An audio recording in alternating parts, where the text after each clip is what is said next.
Buenas tardes, dando continuidad a nuestros apuntes acerca del derecho societario y comercial, vamos a hablar de un tema que está presente dentro del derecho societario y es el capital dentro de la sociedad. Iniciaremos por aproximarnos a una definición del capital. El capital señala y representa un valor de los bienes que los socios han aportado efectivamente o se han comprometido a aportar a determinado modelo societario. En tal sentido, los aportes de los socios pasan a ser parte de ese capital social y de esa partida contable que tiene la sociedad. Se refleja entonces en la cuenta de su capital y a su vez como contraprestación de este aporte, el socio tiene unos derechos, unas utilidades, un interés social que puede representar en acciones o cuotas partes de interés dependiendo del tipo de modelo societario. Por eso diremos que en unas acciones la parte que el socio aporta se denomina cuota partes de interés y en otras se denomina acciones. Pero finalmente es ese valor que representa los bienes que los socios han aportado a la sociedad. El capital entonces se caracteriza por ser fijo, ser un intangible, ser único y determinado. El capital no debe confundirse con el patrimonio.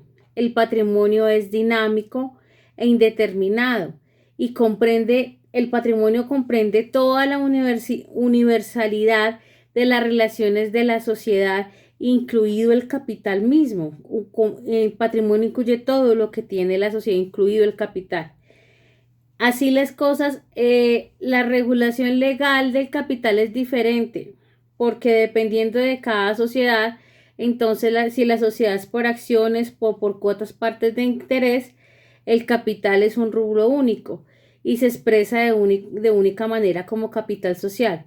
Cualquier modificación a ese capital siempre implicará una reforma en los estatutos, es decir, una reforma estatutaria. De otra parte, en las sociedades por acciones, el capital sigue siendo único, pero se expresa en los siguientes ítems: en capital autorizado, que es el monto, el capital autorizado, que es ese monto máximo que han fijado los accionistas en los estatutos y cuya modificación pues requiere también que se haga una modificación estatutaria. El capital suscrito, que representa los aportes que los asociados se han comprometido a pagar, y el capital pagado, que es aquella parte del capital suscrito que representa el monto del aporte que ha ingresado efectivamente al haber social. Es decir, ese capital que representa ese monto como tal que efectivamente se encuentra dentro del haber social. Al presentarse entonces el aumento del capital y suscrito y pagado, como tal, ese aumento no implicó necesariamente una reforma estatutaria y por regla general se somete a un reglamento y a una colocación de acciones que inicialmente es aprobado por la Junta Directiva. Para eso se hace un reglamento de emisión y colocación de acciones, en la cual se debe indicar como mínimo el número de acciones que se ofrecen, la proporción y la forma en que pueden suscribirse y el plazo en que las mismas van a ser ofrecidas, el plazo para el pago. Cuando ya se acepta la oferta de la suscripción que se hace a los socios y eventualmente a los terceros, se perfecciona el contrato de suscripción entre el socio y el tercero y obviamente la sociedad. Cuando se emiten acciones es necesario que cuando se emite una acción se tenga en cuenta si opera el derecho de preferencia en la suscripción.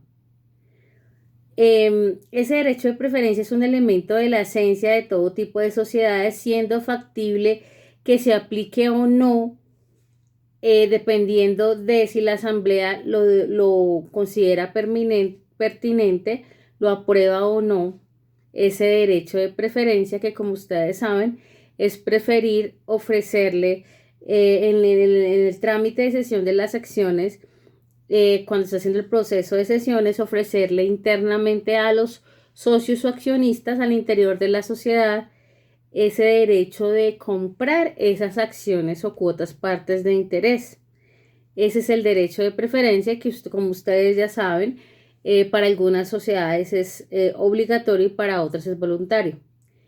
Existen algunos mecanismos de capitalización que no requieren aprobación de un reglamento de emisión y colocación de acciones, porque ellos implican en ellos mismos una capitalización, como es el caso de la prima en la colocación de acciones, la capitalización de las utilidades, la capitalización de las reservas y los casos de capitalización de créditos y acciones que sean convertibles.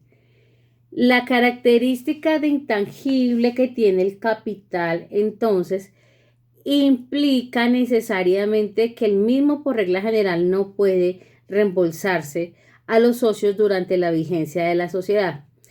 Hay 3 eventos en que sí es posible la reducción del capital con el respectivo reembolso del aporte a los socios y mediando siempre la autorización de la Superintendencia de Sociedades.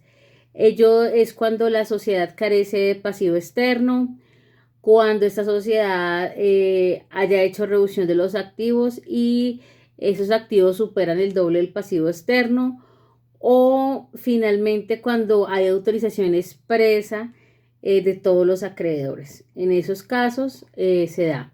Entonces ese tema que acabamos de abordar es acerca del capital y esos mecanismos de cómo capitalizar dentro de la sociedad.